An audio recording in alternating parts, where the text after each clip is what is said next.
अस्सलाम वालेकुम व्यूवर्स। आज की इस वीडियो में मैं आपको बताऊंगा कि प्रेगनेंसी के दौरान ब्लीडिंग का होना और दर्द का होना, इसकी रीज़न्स क्या है और इस चीज़ को आप ओवरकम कैसे कर सकते हैं। आज की इस वीडियो में मैं आपको डिटेल से बता दूंगा। चाहे वो आपकी अर्ली प्रेगनेंसी है या वो आपका सेकंड ट्राइमेस्टर है, अगर ड्यूरिंग प्रेगनेंसी आपको शदीद सीवियर किस्म की पेन होती है और ब्लीडिंग आती है तो इसकी रीज़न्स क्या हैं, सबसे पहले मैं आपको वो बता देता हूँ। देखिए, नंबर 1 पे प्रेगनेंसी वो आती है जो यूट्रस के अंदर तो होती है लेकिन वो वीक प्रेगनेंसी होती है।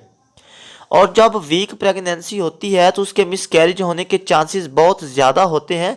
इसकी वजह से, वीक प्रेगनेंसी होने की वजह से आपको पेन होता है और इसके साथ साथ ब्लीडिंग भी आपको होती है। दूसरे नंबर पे आ जाता है मोलर प्रेगनेंसी।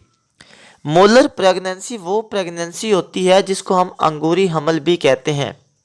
ये प्रेगनेंसी भी वीक प्रेगनेंसी होती है और ये भी मिसकैरेज हो जाती है। आप जितनी मर्जी मेडिकेशन इस्तेमाल कर लें, इंजेक्शन वगैरह लगवा लें, लेकिन इन तमाम चीज़ों के बावजूद ये जो प्रेगनेंसी मोलर प्रेगनेंसी होती है ये भी नहीं ठहरती, ये भी मिसकैरेज हो जाती है। तीसरे नंबर पे आ जाती है एक्टोपिक प्रेगनेंसी। एक्टोपिक प्रेगनेंसी वो प्रेगनेंसी होती है जो ना तो यूट्रस के अंदर होती है ना ही यूट्रस के बाहर होती है, बल्कि ये वो प्रेगनेंसी है जो ट्यूब्स के अंदर होती है और उसके बाद इसने ट्रांसफ़र हो जाना होता है यूट्रस के अंदर। अगर तो ये प्रेगनेंसी स्ट्रॉन्ग होगी तो फिर ये यूट्रस के अंदर ट्रांसफ़र हो जाएगी, अदरवाइज़ ये जो प्रेगनेंसी होती है इसके भी मिसकैरेज होने के चांसेस बहुत ज़्यादा होते हैं। इसके बाद आती है अननोन प्रेगनेंसी। अननोन प्रेगनेंसी वो होती है जो ना तो बच्चेदानी के अंदर होती है ना बच्चेदानी के बाहर होती है।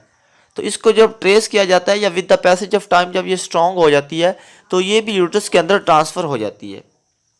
अब ब्लीडिंग का होना या दर्द का होना, इसके लिए आपको ये चाहिए कि अगर आपके साथ ये इशू है तो आप किसी अच्छे गायनोकोलॉजिस्ट के पास जाएं और अपना चेकअप करवाएं। वो आपका इंटरनल स्कैन करेगा और इंटरनल स्कैन करने के बाद वो आपको बताएगा कि आपकी प्रेगनेंसी वीक है या वीक नहीं है।